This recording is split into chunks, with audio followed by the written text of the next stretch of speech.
வணக்கம்.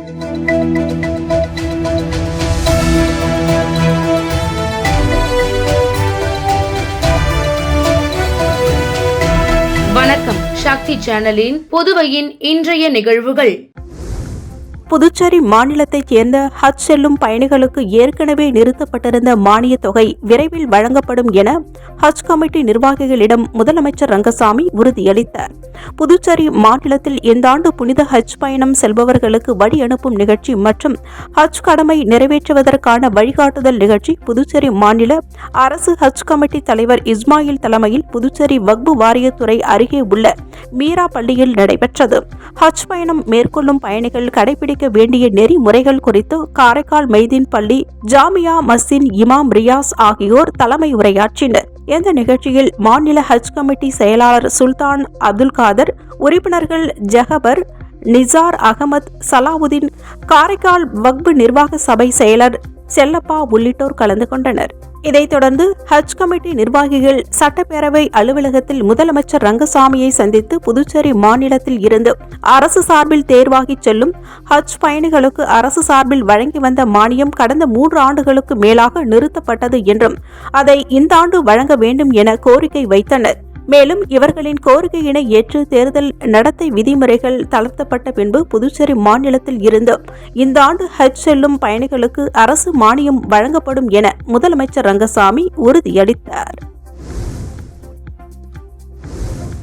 வங்கக்கடலில் நிலவி வந்த ஆழ்ந்த காற்றழுத்த தாழ்வு பகுதி வடகிழக்கு திசையில் நகர்ந்து காற்றழுத்த தாழ்வு மண்டலமாக வலுப்பெற்றதன் எதிரொலியாக புதுச்சேரி துறைமுகத்தில் 1ஆம் எண் புயல் எச்சரிக்கை கூண்டு ஏற்றப்பட்டுள்ளது. மத்திய மேற்கு மற்றும் அதை ஒட்டிய தெற்கு வங்கக்கடலில் நிலை கொண்டிருந்த ஆழ்ந்த காற்றழுத்த தாழ்வு பகுதி தாழ்வு மண்டலமாக இன்று வலுப்பெற்றது. இது வடகிழக்கு திசையில் நகர்ந்து நாளை காலை மத்திய கிழக்கு வங்கக்கடலில் புயலாக வலுப்பெற வாய்ப்புள்ளது. வடக்கு நோக்கி நகர்ந்து நாளை மாலைக்குள் தீவிர புயலாக வலுவடையும்.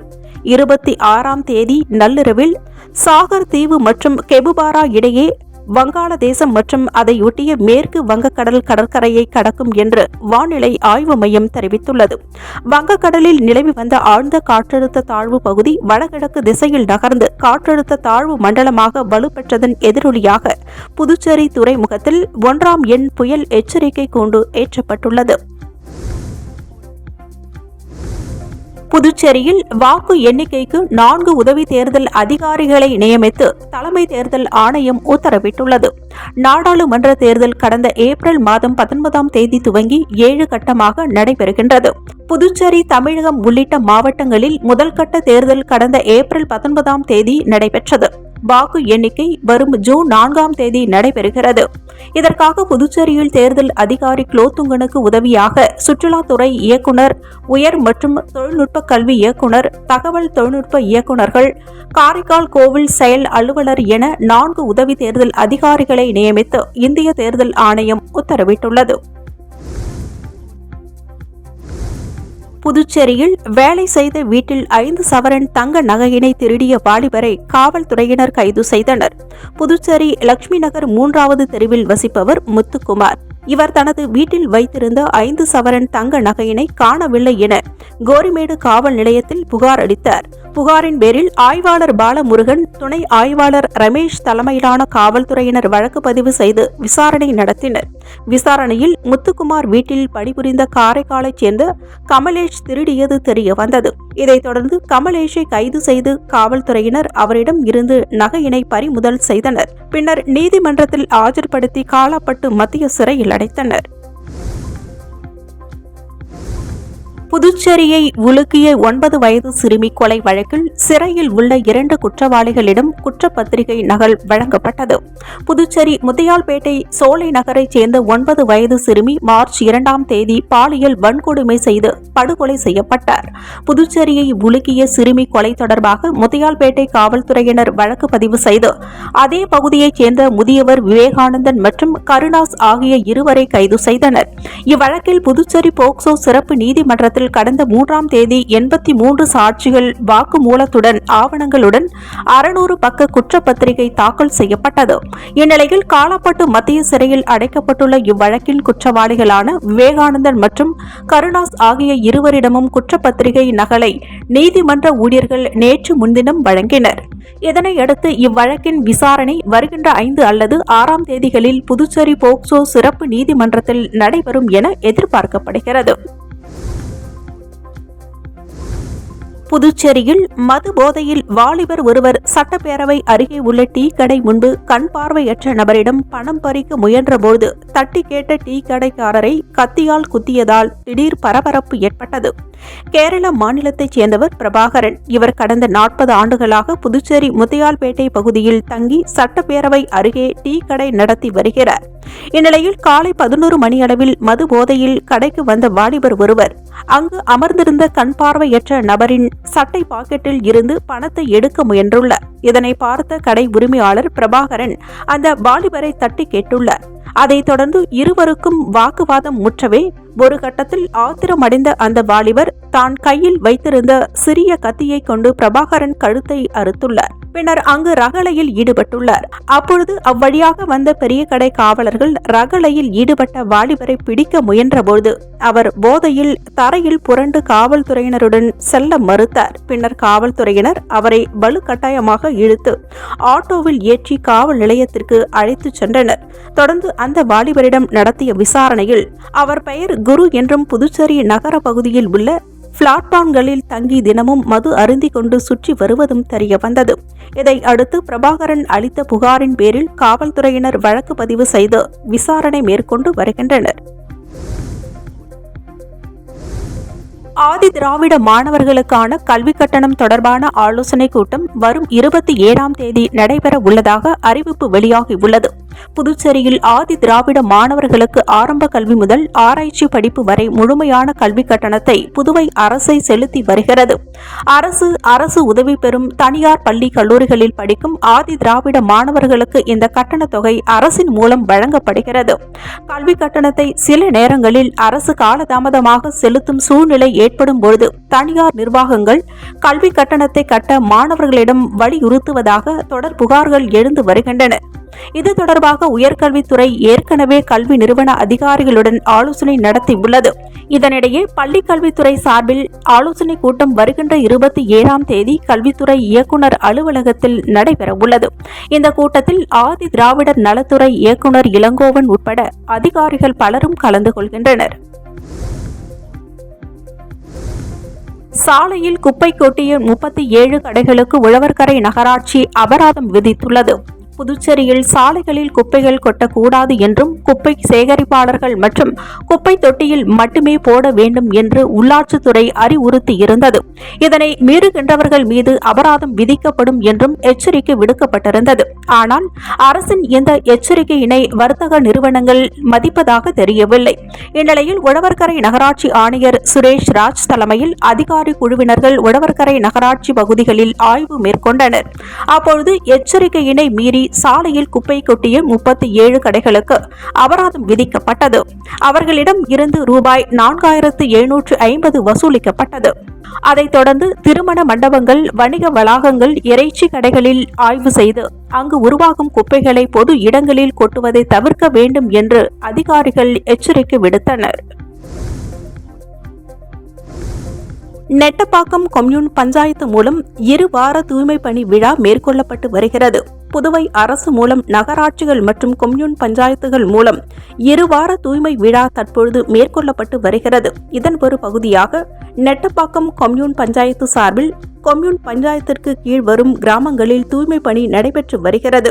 முதற்கட்டமாக மடுகரை, நெட்டப்பாக்கம், கரியமாணிக்கம் ஆகிய இடங்களில் தூய்மை பணி மேற்கொள்ளப்பட்டது. 2வது கட்டமாக ஏம்பலம், செம்பியன்பாளையம், கரிக்கலாம்பாக்கம் ஆகிய இடங்களில் அடுத்தடுத்து தூய்மை வார விழா கடைபிடிக்கப்பட்டு வருகிறது. இந்நிலையில் கொம்யூன் பஞ்சாயத்து ஆணையர் ரமேஷ், உதவி பொறியாளர் ராமலிங்கேஸ்வரர் ராவ், இளநிலை பொறியாளர் ஐயப்பன் மற்றும் அதிகாரிகள் உடனிருந்தனர். புதுச்சேரியில் பிரசித்தி பெற்ற வில்லியனூர் அருள்மிகு கோகிலாம்பிகை உடனுரை திருக்காமேஸ்வரர் திருக்கோவிலில் நடைபெற்ற தெப்ப உற்சவத்தில் ஆயிரக்கணக்கான பக்தர்கள் கலந்து கொண்டு சுவாமி தரிசனம் செய்தனர். புதுச்சேரி மாநிலம் வில்லியனூரில் பிரசித்தி பெற்ற அருள்மிகு கோயிலாம்பிகை உடனுரை திருகாமேஸ்வரர் திருக்கோவில் உள்ளது.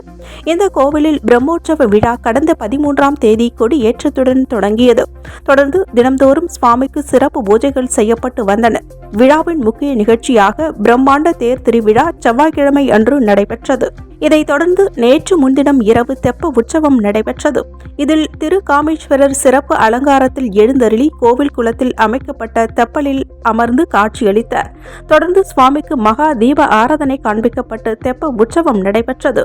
இந்நிகழ்ச்சியில் இந்து அறநிலையத்துறை ஆணையர் சக்திவேல், பாராளுமன்ற உறுப்பினர் செல்வகணபதி, சட்டமன்ற உறுப்பினர் சிவா, சாரம் துளுவ வேளாளர் மரபினர், வெற்றிலை மடம் வில்லியனூர் புதுச்சேரி தனி அதிகாரி மாணிக்கவேல், ஆலய நிர்வாக அதிகாரி திருகாமேஸ்வரர் ரவி, தனசேகரன், கணபதி, முருகன் மற்றும் துளுவ வேளாளர் மரபினர்கள், இளைஞர்கள், பொதுமக்கள் என ஏராளமானவர்கள் கலந்து கொண்டனர். மேலும் தெப்ப உற்சவத்தை கண்டுகளிக்க ஆயிரக்கணக்கான பக்தர்கள் கலந்து கொண்டு சுவாமி தரிசனம் செய்தனர். புதுச்சேரி குருமாம்பேட் பகுதியில் எழுந்தருளி உள்ள ஸ்ரீ யோக மாயா லலிதாம்பிகை ஆலயத்தில் பௌர்ணமியினை முன்னிட்டு சிறப்பு அபிஷேகம் மற்றும் தீபாராதனை நடைபெற்றது.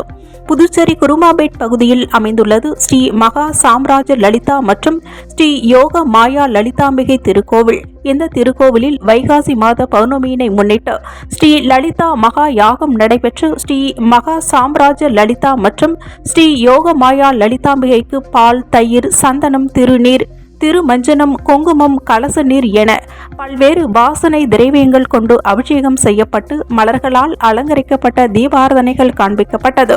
தொடர்ந்து ஸ்ரீ மகா சாம்ராஜ லலிதா மற்றும் ஸ்ரீ யோக மாயா லலிதாம்பிகைக்கு சகஸ்கர நாமம் பாடப்பட்டு மகா தீபாராதனை காண்பிக்கப்பட்டது. இதில் பக்தர்கள் பலரும் கலந்து கொண்டு லலிதாம்பிகை அம்மனை வழிபட்டு சென்றனர்.